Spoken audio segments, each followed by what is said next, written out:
Uchi, buenos días. Buenos de manera días, formal.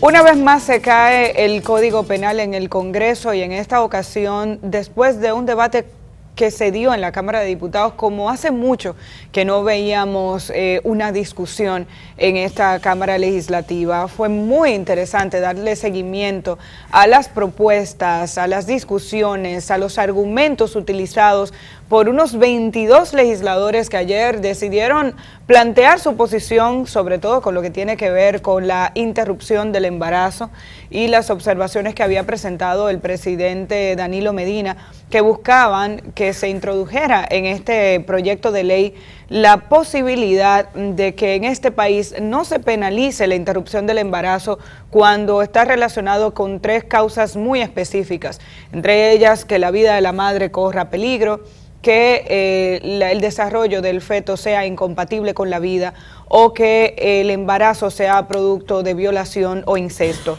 Son 3 causales que han sido defendidas no solamente en nuestro país, sino que a nivel internacional se identifican como 3 situaciones muy excepcionales pero importantes que son tomadas en cuenta para permitir que la mujer que está embarazada, junto con sus médicos y con la gente más cercana, decidan qué va a ocurrir con ese embarazo. Este ha sido un proceso muy importante porque se ha tomado en cuenta por encima de cualquier otro argumento, la salud y la dignidad de la mujer, tal y como lo contempla la Constitución de la República. Para aquellos que se preguntan qué fue exactamente lo que ocurrió en la Cámara de Diputados ayer, ellos tenían solo una opción, que era discutir el proyecto de ley tal y como lo envió el Senado, que suprimía o digamos que rechazaba las observaciones del presidente y lo enviaron tal y como estaba anteriormente. Por esa razón, el código que llegó ayer y que se discutía ayer en la Cámara de Diputados penalizaba la interrupción del embarazo bajo cualquier circunstancia. Ellos tenían que votar o a favor de ese proyecto de ley o en contra. Y lo que decidió la Cámara de Diputados fue rechazar el proyecto de ley y de esa forma, con unos 84 votos que tomaron esa decisión, entonces va a tener que ser reintroducido el Código Penal en la próxima legislatura. Uno lo que entiende es que, siendo tan claro el espacio donde hay diferencias y siendo este el único tema en discusión, lo que debería es reintroducirse para hablar de ese tema de manera específica. Y no comprendemos incluso cómo desde el Congreso no se han utilizado, sino los informes ya realizados, entonces estudios mandados a hacer por el propio Congreso para que se identifique realmente cuál es el sentir de la población dominicana con relación a este tema. Bueno, es que realmente se supone que las leyes no se hacen por lo que le guste a la mayoría, sino que el legislador debe legislar tomando en cuenta lo más conveniente para la mayoría, que no siempre es lo que la mayoría quiere. Estamos de acuerdo, pero ahora, en este caso, esto en todos los países donde se discute, hasta en los países desarrollados, cuando este tema se discute, se divide la opinión. Sí, claro. En todas partes. Esto no es la excepción. Con las posiciones fundamentadas en la religión y otras posiciones. Yo creo que un tema a valorar aquí es que nadie hasta el día de hoy ha pedido que la mujer que quede embarazada y no quiera, no tenga voluntad de tener un hijo, entonces lo interrumpa. Nadie ha planteado eso. O sea, nadie ha planteado que se le obligue a la mujer a interrumpir el embarazo. Exacto. No, y nadie ha planteado tampoco que una mujer por el hecho de que no quiera un embarazo lo elimine. Nadie ha planteado eso. Esa no es la propuesta. Exactamente. Hay embarazos ectópicos, hay malformaciones incompatibles con la vida, hay niños hay criaturas que en el vientre no tienen cerebro ya. Ya existe la certidumbre científica de que no va a vivir, de que cuando nazca, tan pronto lo desconecten de ese cordón umbilical, va a morir. Entonces, obligar a una mujer a tener esto 7 meses, 9 meses, 8 meses, a riesgo de su vida, no creo que eso sea lo que Dios quiere. Es cruel. Entonces, oiga, bueno, pues pásese ahí 9 meses con ese peligro dentro de su organismo, porque no sabe tampoco en qué momento va a fallecer adentro también. Entonces, eso no luce muy racional y no es un crimen lo que se está planteando en un caso como este. Hay otros casos.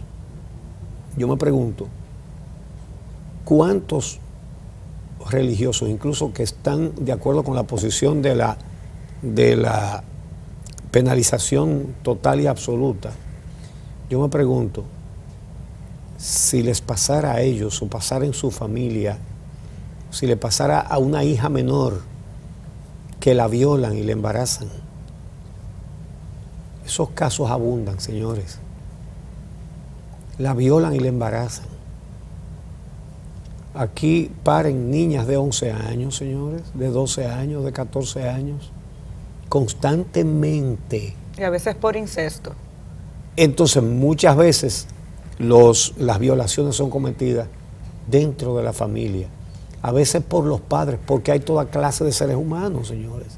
A veces son los padres, a veces es un hermano, a veces es un tío, a veces es un abuelo. Óigame, el que sabe la ternura que se le despierta a un abuelo hacia sus nietos. Óigame, hay abuelos que violan nietas y nietos también. Entonces, una niña de 12, 14 años, embarazada por su papá, por su tío, por su abuelo, o por un desgraciado cualquiera que llegó. Entonces, mantener esto, creando un vínculo perenne con el criminal, con el victimario. Señores, eso es para pensarlo. Eso es para pensarlo. Ahora, con esta discusión que resultó en 84 votos a favor de mantener las excepciones que están en la observación del presidente Medina al código, 84 votos a favor, 63 en contra y 14 abstenciones. Si todas las abstenciones se hubieran decidido por votar contra las observaciones presidenciales, tampoco empataban, hubiera quedado 84 a 77. Se ausentaron más de 20 legisladores. Que es una forma de abstenerse también. Esa es una forma de abstenerse. Sí, la discusión duró varias horas. Yo decía al inicio que se dio uno de los debates más interesantes que hemos visto en el Congreso, porque independientemente de que varias organizaciones políticas trazaron sus líneas, ahí se defendió el criterio que tenían muchos de los legisladores que participaron.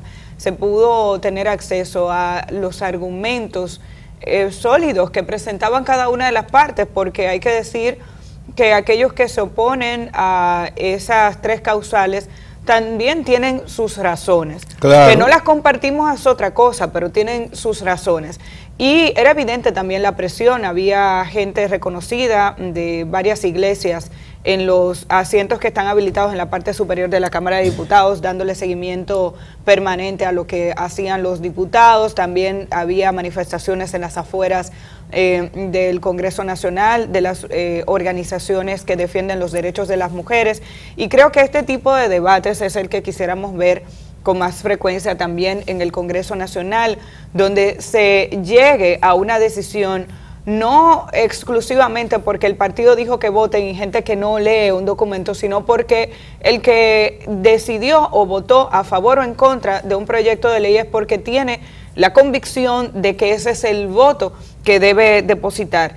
Lo lamentable, si es que hay algo que lamentar, es que otra vez se pospone el Código Penal. Algunos legisladores incluso abogaban por que se aprobara de esta forma y se hablara de la posible reforma del mismo código, de forma tal que se le diera entrada a una serie de artículos novedosos que contempla este Código Penal, que establecerían una transformación en la forma de condenar en la justicia dominicana. Se habla de algunos temas relacionados con la corrupción, la acumulación de las penas, incremento de algunas penas, que para algunos sectores eran importantes y entendían que era preferible pasar así el Código Penal, pero lamentablemente tomar esa decisión lo que hacía era incrementar el peligro de muerte de muchas mujeres en nuestro país. Ojalá y los congresistas tengan la posibilidad de madurar este tema iniciando la próxima legislatura, que no está lejos. Es en agosto. Es evidente que hay posiciones encontradas entre el Senado y la Cámara de Diputados. En la Cámara de Diputados hay posibilidad incluso de más debate porque las fuerzas políticas están más repartidas, pero fue interesante también ver cómo fue dentro del mismo Partido de la Liberación Dominicana, que es el partido que tiene la mayoría, donde hubo mayor diferencia, mayor cantidad de diferencias entre sus legisladores. El Partido Revolucionario Moderno mandó a votar rechazando la propuesta del Senado. El Partido Reformista y el PRD estaban aprobando la propuesta del Senado que penalizaba el aborto bajo toda circunstancia. Y en el PLD, aunque su vocero Gustavo Sánchez intentó empujar el voto rechazando la decisión del Senado, la realidad es que ahí era donde mayores diferencias en términos de bloque partidario existían. Fíjate qué interesante es este debate sobre este tema, que el Congreso de amplia mayoría PLDista aprueba todo lo que manda el Poder Ejecutivo, incluso sin leer. Y esto es un hecho confeso, ¿no? Ellos aprueban todo lo que le mande, sin leer. Lo mandó el presidente, aprobado. Este es el único caso en que es la mayoría del propio partido en el Senado la que tumbó lo que mandó el presidente. Y en la Cámara de Diputados fue la mayor oposición a lo que mandó el presidente.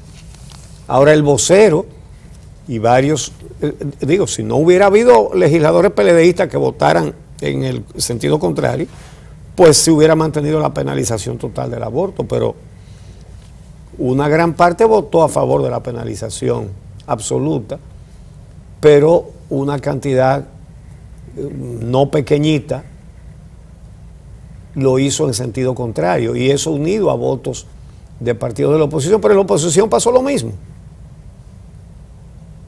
El PRD y el PLD, los legisladores de esos dos partidos votaron contra la despenalización. Aquí lo dijo el vocero del PLD, Gustavo Sánchez, a quien entrevistamos hace como semana y pico o 2 semanas más o menos, sobre ese tema. Y él dijo que a pesar de que la Comisión de Justicia había recomendado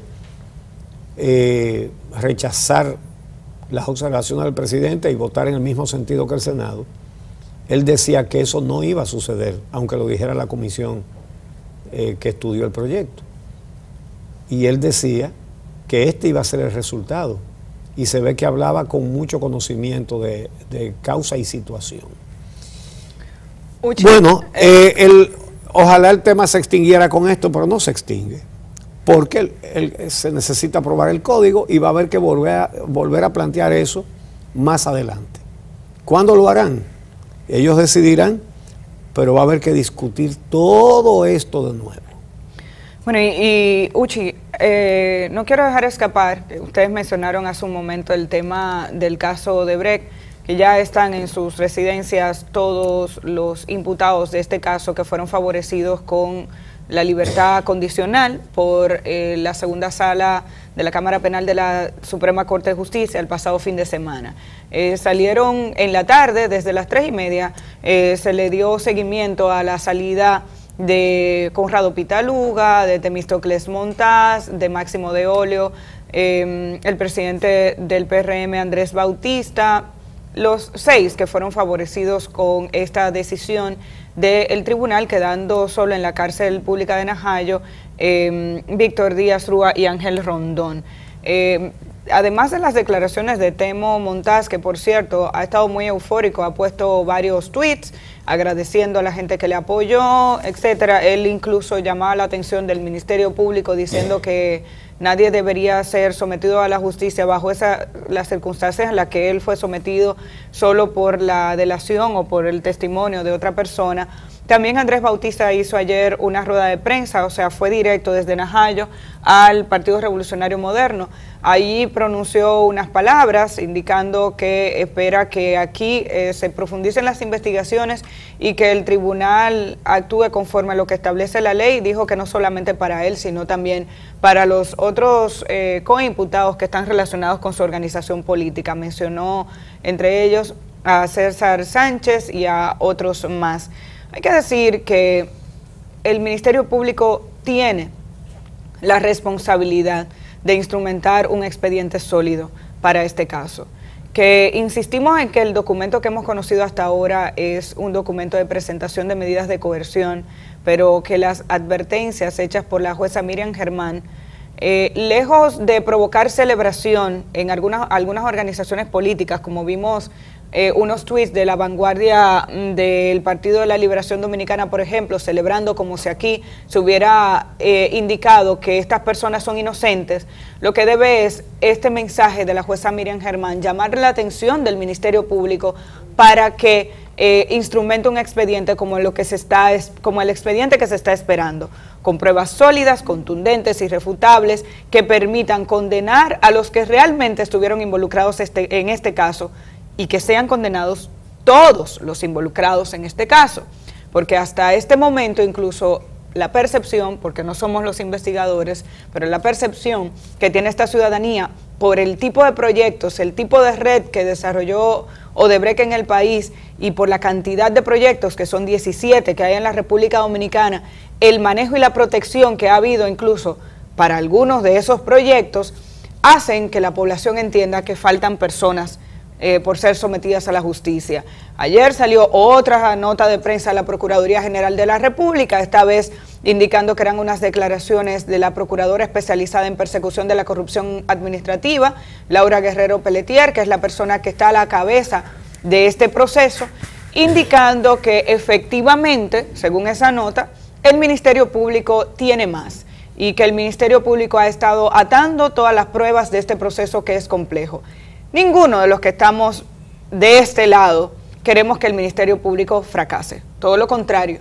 Lo que queremos es exigirle al Ministerio Público que trabaje, que desarrolle una investigación contundente, que actúe, porque hay acciones incluso que nos hemos quedado esperando que las ejecute, como intervenir Odebrecht, por ejemplo, mientras está trabajando aún en uno de los proyectos más costosos que le está pagando el Estado Dominicano a esta empresa corrupta en nuestro territorio, y el Ministerio Público, bien, gracias. Entonces, de este lado no estamos ni para aplaudir, porque esto no es una grada ni un juego de béisbol. La ciudadanía lo que quiere es observar y presionar, porque los indicios que se tienen hasta ahora hacen que uno se preocupe, porque el documento que se presentó hasta ahora, si bien es cierto que fue solo para la solicitud de la medida de coerción, la verdad es que es flojo en muchas de sus partes. Incluso podemos coincidir con la magistrada Miriam Germán en algunos de sus argumentos, precisamente porque un ejemplo como el depósito de Roberto Rodríguez, de 100 millones de pesos, y que después el mismo Ministerio Público en la audiencia admitiera que al hacer un levantamiento no eran 100 millones que depositó en 2 días, sino, ¿cuánto eran? 1 millón de pesos. 500.000 cada día. 500.000. Esos son errores absurdos que no se deben cometer después de 6 meses elaborando un documento para hacer un sometimiento a la justicia de 14 personas del nivel que hemos visto sometidos a la justicia. Aquí hay motivo para decir, y ojalá que haya sido un error, porque a lo mejor no es por error que se pone esa clase de inconsistencias en un expediente. Y no es la única. Y el documento, lo decíamos, está lleno de inconsistencias o de inferencias, de cosas que se asumen y se presumen, pero que no hasta ahora en ese documento no se establecen los vínculos que le permitan a cualquier persona que lea el documento entender por qué el Ministerio Público infiere que ese incremento del patrimonio de algunos de los citados realmente está relacionado con dinero recibido por Odebrecht. Claro, esta no es la acusación, pero es importante que el Ministerio Público trabaje para eso, para que no veamos aquí un espectáculo a través del cual durante unos días vimos presos a 2 o 3 personas conocidas y que el expediente termine ahí. Entonces, la ciudadanía no va a descansar en este proceso. El Ministerio Público puede emitir cuantas notas de prensa quiera diciendo que todo va bien, y mientras aquí no se empiecen a dar pasos como los que hemos visto en otros países, donde un fiscal se para y dice, aquí el soborno fue de 34 millones, pero hemos detectado que fue más, como pasó en Perú. Ya vamos por 44 millones identificados y hemos podido, incluso se está mandando a detener a un expresidente al día de hoy. Hay una orden de prisión contra el expresidente Ollanta Humala y su esposa. Y se han podido identificar. Ese es el anterior presidente. Claro. Eso no es un expresidente de hace 10 años. Y ¿no? Toledo está siendo buscado también. Pero además, en Colombia, te dicen, fueron tantos millones. Se identificó en la cuenta de fulano de tal, un subdirector de transporte, entraron 6 millones de dólares. Él admite que fueron de Odebrecht, ese dinero se le pagó a fulano. O sea, ese tipo de ruta de los recursos es la ruta que aquí hay que identificar para que aquí haya caso. Entonces, el Ministerio Público tiene que hacer eso. Vamos a estar claros. Si esto se investiga bien, esto va a crear una lesión permanente al Partido de la Liberación Dominicana y al gobierno. Una lesión permanente, si se investiga bien. Entonces, esos errores tan garrafales, uno tiene que preguntar si son realmente errores. Y las omisiones, el hecho de no querer investigar las sobrevaluaciones,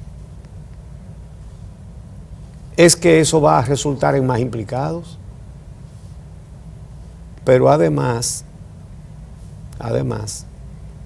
el hecho de que los errores sean de tal magnitud, el hecho de que se haya ido a filmar los arrestos y mandárselo a la prensa, en una evidente vulneración de derechos de los imputados, y ahora negarlo, cuando se lo mandaron a todos los medios. ¿Para qué se hizo eso? Porque se pensó que lo único que la gente quería era ver presos. Como ellos dicen, eso es el morbo. Aquí le llaman morbo al reclamo de una justicia independiente que funciona. Eso le llaman morbo. El morbo no es robar. Para esos sectores el morbo no es robar, es reclamar justicia. Eso es el morbo. Por eso la gente va a marchar el domingo. Mucha gente va a marchar el domingo. Mucha gente. Poca gente, de hecho, un puñado, se va a sentir ofendida con esa marcha. Los corruptos. Los corruptos. Y todo el que usted ve desazonado, enojado, incómodo, porque el pueblo reclama justicia independiente y fin de la impunidad. Todo el que usted ve así es porque le está aumentando soga alante del ahorcado. Todo aquel que muestra enojo y disgusto con el color verde y con el reclamo de justicia independiente y fin de la impunidad, está diciendo, es una confesión. Miren ustedes a las 2 principales directivas de Participación Ciudadana, a Marisela Duval y a Rosalía Sosa. Le querían impedir la entrada al edificio donde están quienes, la Suprema Corte de Justicia y la Procuraduría General de la República, la cabeza de las 2 patas de la justicia, de la Judicatura y del Ministerio Público, que no se puede entrar con ropa verde, porque eso significa que están reclamando justicia, y donde deben dar justicia, se enojan porque hay gente reclamando justicia. Mira, vino vestido de verde, no puede pasar. Es decir, a la Procuraduría y a la Suprema Corte no puede entrar el que quiera justicia independiente. Y esto no es una inferencia en el aire, son los hechos que lo dicen. Ellos no quieren gente que exprese, aunque sea con un color, que quiere una justicia independiente. Eso es muy significativo. Señores, a la Suprema Corte de Justicia no puede entrar el que quiera una justicia independiente. A la Procuraduría General de la República no puede entrar el que quiera una justicia independiente. No puede. Por eso es que la gente va a marchar cada vez más.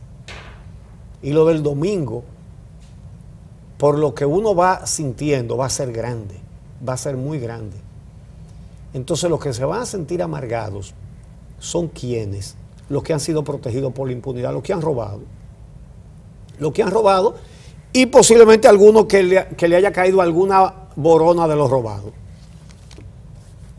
Pero después, los más interesados en que haya una justicia independiente y en que haya honestidad en la administración del Estado deben ser los PLDistas, porque para eso fue que Juan Bosch fundó ese partido. Entonces yo creo que deberían definirse. O van a los actos en honor a Juan Bosch y se suman al reclamo de justicia independiente y fin de la impunidad. O olvídense de Juan Bosch, porque es una de las dos cosas. No es posible, no es compatible proclamarse bochista y oponerse a un movimiento que pide justicia y fin de la impunidad. Las dos cosas al mismo tiempo no son posibles. Entonces, los oficialistas tienen que tomar una decisión. O sigo con Bosch y rompo con la corrupción, o sigo con la corrupción y rompo con Bosch. Es una de las dos. Las dos juntas no son posibles. Entonces, tomen también su decisión. Ahora, este pueblo tomó una decisión. Va el domingo a caminar para expresar, vestido de verde, el color que más les molesta al corrupto. La gente se va a vestir de ese color y va a caminar y va a reiterar el mismo reclamo del día en que nació ese movimiento. Justicia independiente, fin de la impunidad, fin de la corrupción, cárcel a los corruptos, devolución de los robados. Ese es el mismo reclamo del primer día. Ahí no se ha desvirtuado ningún reclamo, como ha dicho un par de empresarios. No, lo que han desvirtuado sus principios son los partidos, todos, pero muy especialmente el que está gobernando. Porque Juan Bosch, ese sí luchó por establecer principios de honestidad y transparencia. Y eso sí que ha sido desvirtuado. Preocúpense, empresarios, de ese torcimiento de los principios que tuvieron los principales partidos. Ya ustedes ven la condena a Blas Peralta. Señores, candidato a diputado del Partido Revolucionario Moderno, un partido que pudo haber aprovechado toda la indignación para captarla, hacerse fuerte y convertirse en una verdadera opción de poder. Pero ellos prefieren a Blas Peralta. Bueno, fíjese, hizo algún pronunciamiento ese partido durante el juicio. ¿Se ha pronunciado? ¿Ustedes han oído que ha dicho algo de eso? Yo creo que la viuda de Aquino Febrillé es del PRM también, creo, no estoy seguro. Y han ido a darle, a expresarle su solidaridad. Entonces, los que están desvirtuados son los partidos.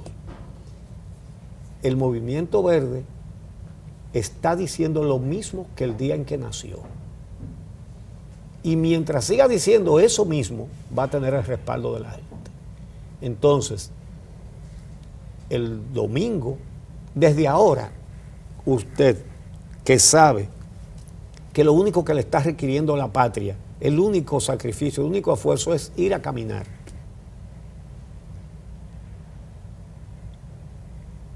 Acuda al llamado de la patria, acuda al llamado de la sociedad, acuda al llamado para construir el mejor país que merecemos los dominicanos y lleve a 3 personas más, invite a 3 más, persuada a 3 más, convenza a 3 más.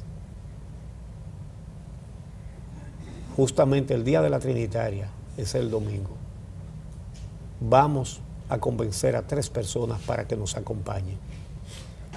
Porque ahora es cuando más hace falta decirle, con la contundencia de una presencia masiva de ciudadanos y ciudadanas, decirle al gobierno, decirle al Estado, decirle al partido, decirle a los partidos, aquí se acabó esto, aquí se acabó la impunidad, aquí se acabó la corrupción. Exigimos justicia independiente. Los jueces que se van a escoger ahora para la Suprema, los que faltan, los 4, van a juzgar el fondo del caso de Brecht. Y hay insistencia de grupos de poner políticos, como insisten en poner políticos en el Tribunal Superior Electoral. Eso tiene que acabar. Sería una provocación peligrosa volver a meter políticos ahí. Justamente por todo eso, los dominicanos y las dominicanas vamos a marchar el domingo para decirle pacíficamente, cívicamente, pero firmemente al poder, a los que tienen el poder y a los que lo quieren tener, aquí se acabó esto. Nos vemos el domingo. Es hora ya de acabar el mal de la corrupción. Toma ya tu decisión.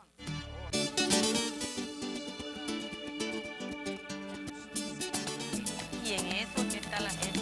Ahora es que hay que marchar. No podemos aceptar una justicia incompleta. Al pueblo se le respeta, ahora es que hay que marchar. La patria hay que enderezar. La patria cuenta contigo. Trae al menos 3 amigos. Ahora es que hay que marchar. Ahora es que hay que marchar. Ahora es que hay que marchar. Ahora es que hay que marchar. Este domingo 16, desde la John F. Kennedy esquina Máximo Gómez, deja tu huella en nuestra historia. Es hora ya.